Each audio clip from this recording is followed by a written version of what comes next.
Welcome to the Study Formula, the podcast that helps you unlock smarter ways to learn, one tip at a time.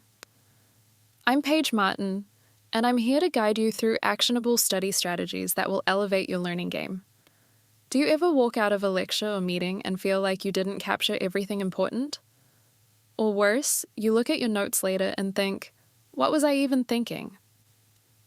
If you've been there, I get it. I used to think I could just jot down everything my professor said, but I quickly learned that simply writing doesn't cut it. That's when I discovered the power of effective note-taking methods, and today, I'm excited to share some of my favorite strategies that can completely transform your study game. In this episode, we'll explore how to take notes that actually help you retain and understand the material, not just copy it down word for word. These methods can be used whether you're in class, studying for an exam, or even just jotting down ideas for a project. Let's start with something simple but often overlooked, the difference between writing down everything and writing down the right things. It's easy to get caught up in trying to capture every detail, but that can overwhelm your brain. What's more effective is learning to capture the key ideas, the main concepts, themes, or arguments, and then filling in the details as you understand them. This is the core of effective note-taking. Focus on clarity, not quantity. One of the best note-taking methods I swear by is the Cornell Method. It's a game changer. It's simple and structured, which is exactly what you need when you're trying to organize your thoughts and make sense of complex material.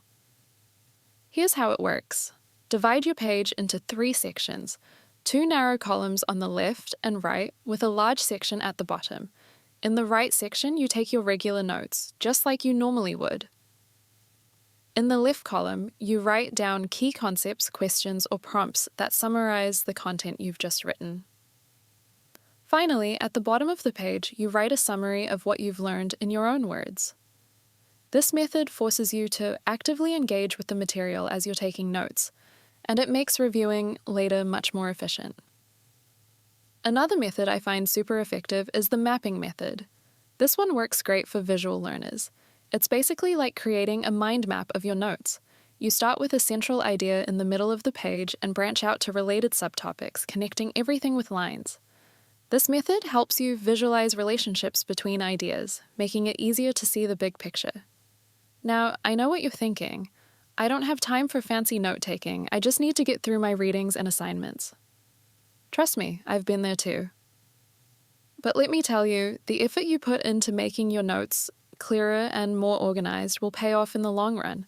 When I was preparing for finals in college, I found that the more structured my notes were, the easier it was to review.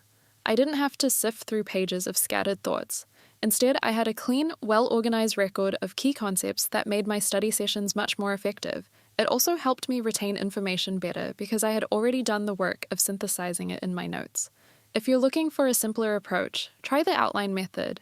It's just like it sounds, creating an outline for your notes with main topics at the top and subpoints indented beneath them. This is especially great for lecture-based classes where the material is delivered in a hierarchical way. It's fast, efficient, and keeps everything in order. Whichever method you choose, the key is consistency. The more you practice active note-taking, the better you'll get at identifying important information and organizing it in a way that's easy to review. But don't forget, note-taking isn't just about writing stuff down. It's about engaging with the material. After your lectures or study sessions, take 5-10 minutes to review and reorganize your notes. Add extra thoughts, connect ideas, or even rewrite them in your own words to make them stick.